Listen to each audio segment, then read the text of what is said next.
Enjoy the journey. You have the power to choose. When you find yourself in a dark place, plug into your source and choose to live. Hey everyone, welcome to the Pack Light Podcast with Travel Light Network and the Rewind Network. I'm Dee Wick, your host, and this podcast focuses on all things mental health recovery with discussions about navigating through the challenges of mental health, all while unpacking emotional baggage. Your presence here is deeply appreciated. Now, let's dive into our discussion.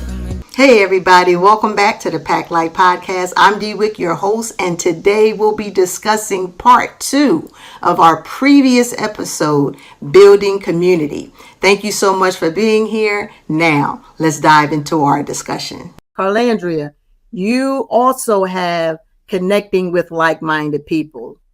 It was interesting because of my experience with Jeffrey Noakes and his family. Again, white couple, embraced me, allowed me to be a part of their family, so much so that everybody knows that I'm considered one of their daughters as well.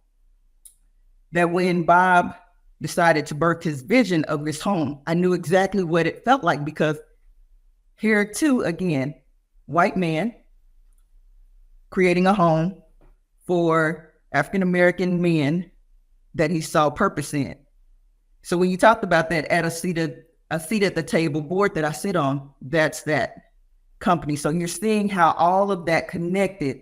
My personal experience now has led to me also helping to birth somebody else's mission to help continue to build this community out. So I think you're absolutely correct. So Lee, it's so very important. And so that's kind of on the personal note. But I suspect part of why you brought me to this conversation is because of my work with the Chamber of Commerce. And so in my role as membership director, I'm continuously bringing like-minded people to the table that are looking to grow their business. And so I do that a number of different ways, whether that's hosting networking events to bring these like-minded people together.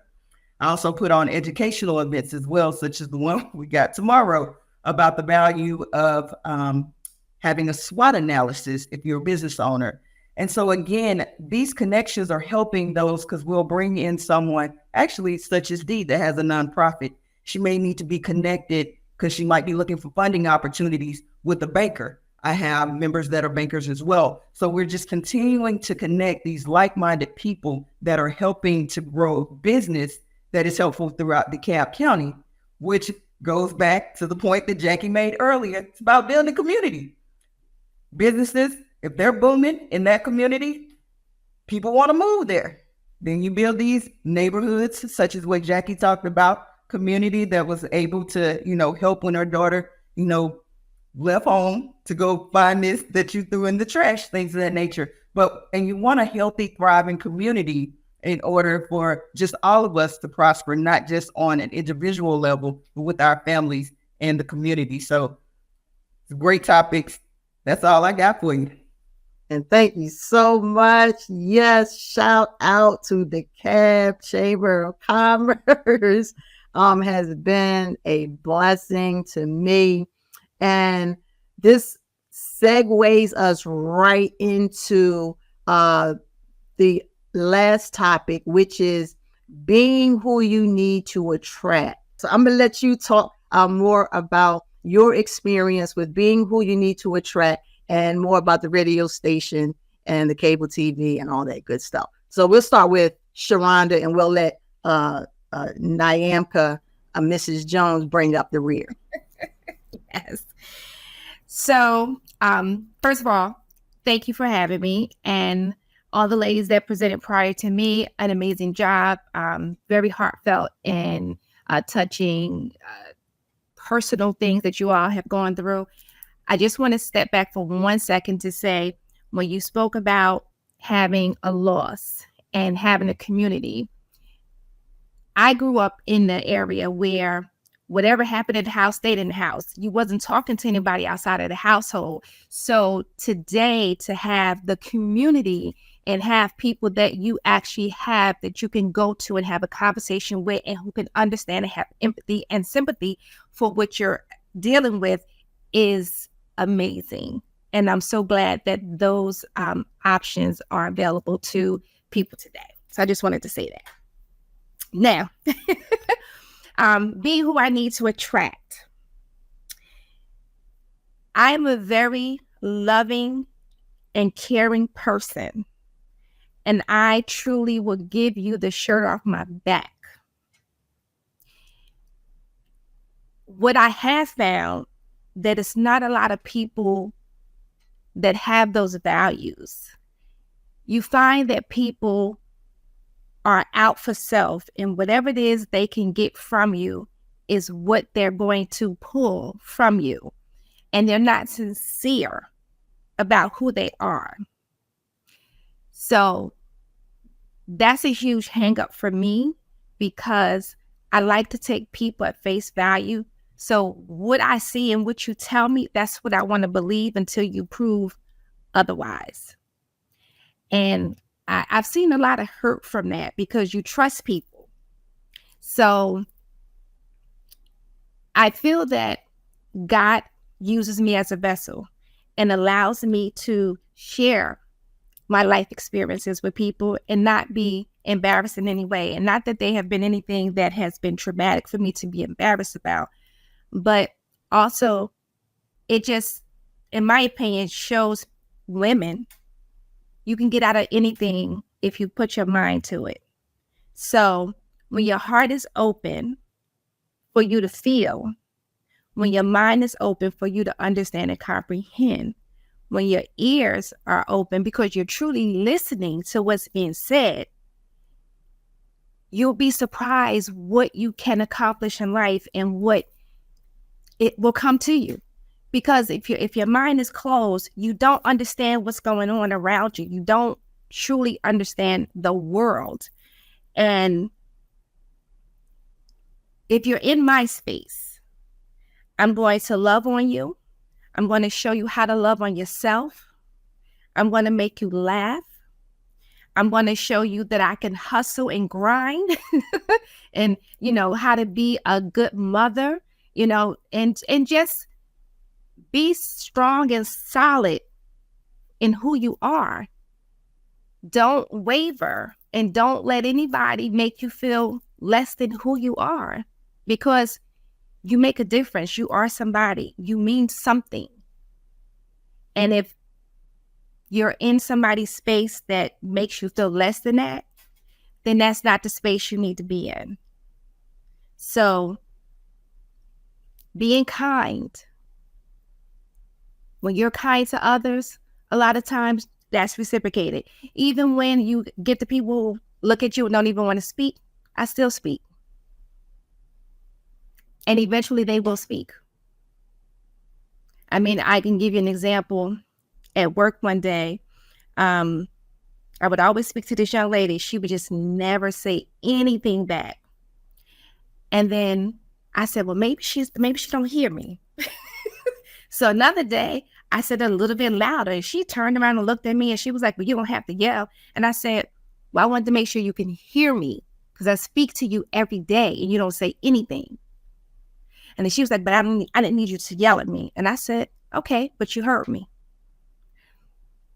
Fast forward, maybe a week or two later. How you doing? I'm fine. Have an amazing day. Then she would come and have conversation with me.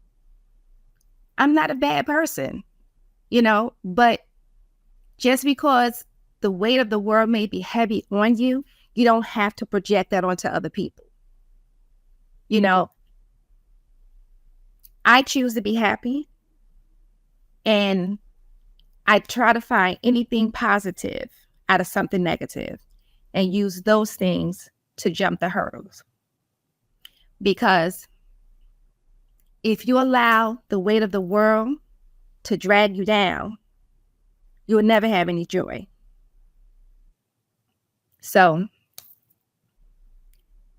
if I can be kind, if I can be loving, if I can be honest, if I can be of support, that's who I'm going to be. And that's who I want around me. I don't want somebody around me that's negative, feel the need to talk about people. Let's talk about business. What can we do to in hunger or homelessness. What can we do in those areas? Let's have a conversation about productive things, not just gossip. So if you come into gossip, I'm not your girl. I want to do things that can help people, such as I do a woman wellness workshop, and I work with a nonprofit organization where I teach underprivileged women how to do self-care, use the household ingredients. So those are the kind of things I want to do. I want to help people. I want to show people that there's still good people out here, and just love on them. That's what I want to do. But anyway, I am a part of the radio station, which I started out with that about a little over 10 years ago. Now, that's about right. About 10 years ago, a little over 10 years ago, almost 11. And the interesting thing is that I actually knew Iamka first before I knew her husband, Eric, who I do this the show with. And I came on the show with him just as shadowing to see if it was something I would be interested in. And I've been doing a show with him almost 11 years now. And from that, I eventually became co-owner in the radio station and CEO of the radio station. And then we blossom into additional facets of the business. So we have the digital stream, the cable channel, we have the digital magazine, and now we just have been approved for the FM license, and we'll be the first African American radio station in Poconos. So, you said, well, something along the lines of, this is how I processed it. Like, a lot of people want things that they don't have. Like, they want loyalty, but they're not loyal people. They want love, but they don't even know love. They want respect, but they don't respect people. They want kindness and mercy, but they don't show people kindness and mercy. And that is just so important to look at. Like, it really is, especially when it comes down to, like, building relationships and building communities with like-minded people. And you said something along the lines of not, well, this is how I processed it, like tying back to the rowboats. Basically, when you said, don't waste time or energy on people who make you feel less than. Like, that is so important, especially in a world, or, like, some of us were born into, like, communities where we were, like, convinced to think less of ourselves. And so on top of us, like, reprogramming our own situations, you do have those out in the world who are still operating under those programs. And it just makes such a difference choosing not to row your boat with people who are not reflections of who you really are and who you're not, and who are not in alignment with your goals and your values and your morals. Like, it's just so true. And that's just like where I'm at right now in my season. See, one of the things is that a lot of people don't understand their worth, or they don't know their worth. When you know your worth, you know what you will and will not tolerate. Yes. And knowing your worth, it makes you teach people how to treat you. Yeah, come on. And if they can't treat you the way you desire and deserve, Yes, they don't need to be in your space. Now, one of the things I say,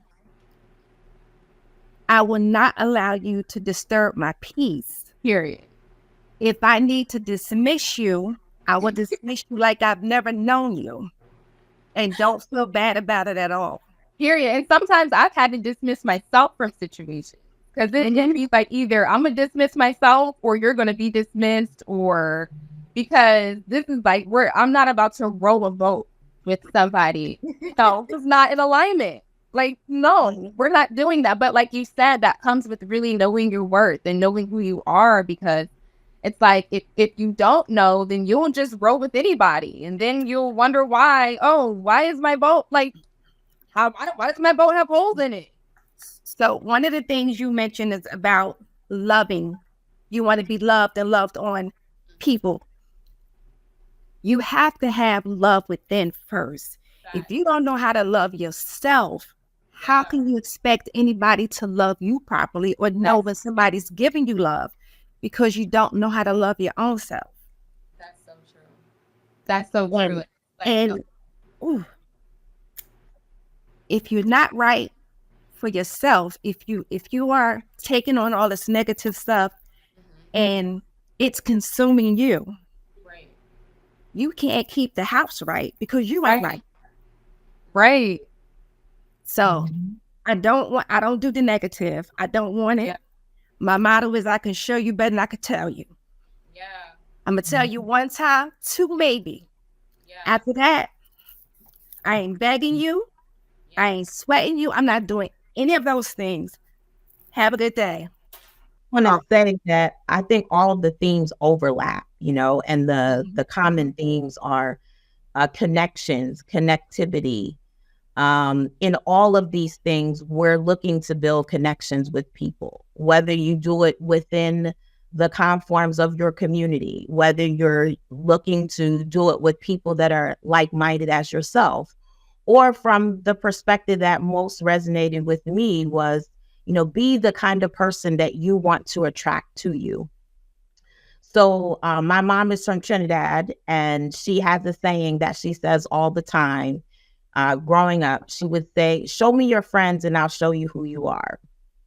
And that basically said, whoever you choose to surround yourself with, you may not think you're like them, but you are like them because that's who you pick to be your circle. That has always resonated with me because I don't want someone to say, oh, she's, so-and-so because look at who she hangs out with. And then going forward, and growing to be a woman, I think, especially as the African-American woman, like we run into that a lot. Like we tear each other down. We'll see a beautiful sister across the road and, oh, her edges is showing and why her wig look like that. And, instead of us, focus on the positive and, what she's doing to elevate and what she's bringing to the table. A lot of the time we may approach it from a negative perspective. And so once I looked at the topic, I really thought about, man, I have a community of empowered, educated, articulate women that are doing things. And that just helps me elevate my game. And there's a level of authenticity and also accountability because you're like, she's doing it and you wanted to do it as well as her. Not even comparing. It's not that you're jealous of what she has, but just that we all want to do it together. We want to make it together. I think that's what's like so important about looking at yourself first, going back to that self-love and saying, you know what, this is the type of person I want to be. This is the type of woman I want to be. This is the type of entrepreneur, business owner. This is the type of mom, all of the hats, the many hats that we all wear as women. This is the type of person I want to be. And then you're able to elevate yourself to that level. And then you're going to attract people like that towards you, which then in turn, you have the like-mindedness and you also have the community built in from all of those factors coming together. So I think it was amazing, all of the ways that we were able to connect our personal backgrounds. Each of the things that you all said resonated with me. I also have a son that is special needs, developmentally delayed and autistic.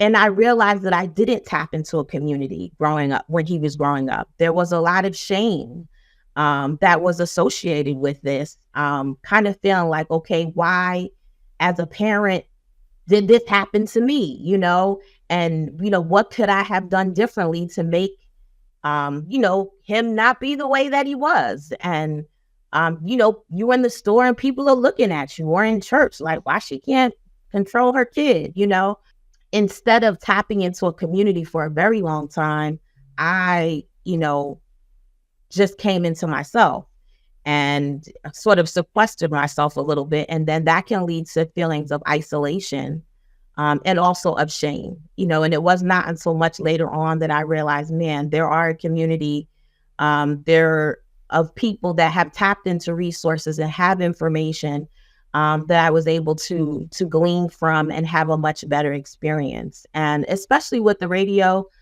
station and what we're trying to build, it is a group of us that say, what, we have a love for classic hip hop and R&B. I think that's where it first started. But then also it expanded to the cable side, where our motto is help us tell your story, or let us tell your story. And it really is just giving a platform for things like this, where we can build community and build connections and have experiences where we can share how we are alike and also how we're different, and how those things can reinforce our connections, but also make us better people overall. So I appreciate the opportunity, and I thank you for the invitation to spend some time with you amazing ladies tonight. That was phenomenal. I mean, all you did. I just want to take the time just to say thank you so much for being here. I really appreciate it. I was done with my point, but I just wanted to take a moment to really connect with Queen, who just spoke. Wow, that was so powerful. And I actually pinned a couple things that you said. When you said that it's truly about support, it's about working together and not against each other. And when you said that, I just automatically thought it truly does take a world to go round. And so it's just something special about connecting with people like that and building communities and relationships with people who truly understand and value a village. But just drastically seeing her change, and what you said about support, it took a lot for me to move past that. And I actually joined support groups that also had family members who had the same condition that my sister had. And once I joined that group, it just really gave me all the clarity that I needed to really deal with reality in ways that are effective. So that support groups, emphasis on support groups, y'all, and also you said something about our differences, and then I'm going to end it here. Our differences truly deserve to be celebrated and not segregated.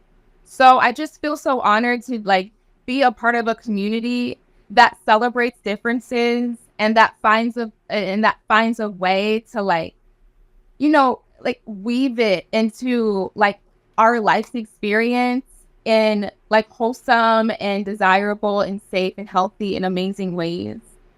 Again, I just feel so honored to be amongst you guys, and it's nice knowing that I'm not alone. So thank you all so much for sharing. I was emotional. Thank you so much, Solely. Jackie, you want to finish your thought? I'll make it quick. I just wanted to say everybody spoke after me. That's kind of why I wanted to go first, because I just knew these were going to be amazing women. And everybody had something that connected. So we talk about community. We all connected. And I've never even met mostly everybody on here. But we all had so much in common. And I'm trouble with names right now, but Sharonda said something about speaking and smiling. And I do try to practice that when I go out. But somebody really outdid me the other day. I was in the store, and I was just so happy because she happened to be a Black woman, a woman of color. But boy, she was coming toward me, and she was like, hi, and she was just smiling. And so I brightened myself up and spoke really nice with a lot of energy, too. And I said, I need to do the energy thing more. I sometimes we say, hi, how you doing? You make sure you speak, but you don't do it with energy. And so she just impressed me and made me say, make yours have a little more energy when you tell people hi. And one of the things my brother does when people don't speak or when they're not nice at the counter, he taught me this. And I do it. I have tried it, and it works. When a person is not being really nice, they're not getting your eye contact, they're not being friendly. Because sometimes I feel like I'm the one working at the place and I'm serving them. But I say, are you okay? And it works. promise you, try it. When they don't do it right, say, "Are you okay?" Because sometimes a person might not be, and you might be saving their life. You know, they might need to talk to you. And I want to say too, I'm sorry, I can't remember your name because it's as hard as mine. My name is not Jackie. My name is Jacobino. And I don't use that because nobody can say it. But I connect with you with having a child that you've raised, with feeling like you're not connected with family, or they might not understand. So we better keep them home. Church, my whole life in church changed. I've done so much communications with Black ministers about giving more support to families like us so we can go to Black churches. Me and my husband have switched and gone where we could get the supports we needed at church many times. So I'll look forward to talking to you some more about that. And then the young lady on the right too that was talking, you were saying about, oh gosh, I'm drawing a blank now, but you said something really amazing to me too. I want to make a comment on it, but I comment all the time anyway, so I'll do it next time I see you. But thank you all. I'm so happy to meet everybody. And solely, I mean, I'm just so amazed with her because she's young and she's learning to connect with like people and let the others go. Because I think I got older before I learned how to leave some people out of the pack. You know, so I do think it's of much value to learn it at a younger age. I already knew this was going to be amazing because all of you are amazing. And, you know, I prayed about each and every individual and prayed specifically for alignment with this podcast. And I thank you so much. I know you all are busy and you have lives and professions. And I just want to truly thank you for taking the time to come and share with us tonight. And it was amazing. I wish we could end on a song. I might add it towards the end. Nyamka, the song that came to mind when you started talking is from Erykah Badu. If you want to be down with me, you got to be from my apple tree. So thank you so much. That was on point. Carlandria, thank you again. Sharonda. Yeah, I just wanted to thank you for bringing us all together, and your interest in us is truly appreciated. So thank you so much, and continue the blessed work that you're doing. Solely, thank you so much for your time. Technical difficulties, don't worry about it. It'll all get edited out and polished up. Jackie, thank you. Just amazing. Thank you guys so much. I really appreciate you. So that's it. So for a group of women to say, well, I don't know what I'm going to say in 5 minutes, I got to do 5 minutes. It's almost 10 o'clock. Y'all did that. Thank you so much for listening. We hope you were impacted by this episode. Join us in our next episode's discussion, Men and Mental Health. Tell your brothers, sons, your father, and all the men in your life to tune in. They're not going to want to miss this next episode. I'd like to ask you to do one thing before we go, and that's giving us a topic you'd like for us to cover by emailing us at the email in the credits and descriptions. Until we meet again, and remember to lighten your load and stay connected to the God within. I'm so sexy and I know it, and I am not afraid to show it, and I get the truth out. Non-attorney spokesperson. This is a paid advertisement for legal services sponsored by Nightline Legal. Cases assigned on a random basis to participating law firms. Attention all women who have been diagnosed with ovarian cancer. If you or a loved one used talcum powder for routine feminine hygiene and later suffered from ovarian cancer, call right now. You may be entitled to financial compensation. The use of talc-based powders has been linked to ovarian cancer, and many large manufacturers of talc-based products fail to properly warn women that the use of talcum powder could lead to ovarian cancer. If you were diagnosed with ovarian cancer, or if a loved one even died from ovarian cancer, talcum powder may be to blame. Call right now. You may be owed significant compensation from the manufacturer. Call Nightline Legal to speak with an experienced attorney to determine if you may qualify. If we don't win, there is no fee. There are time deadlines to file a claim, so don't wait. Call right now. Call 1-800-725-9128.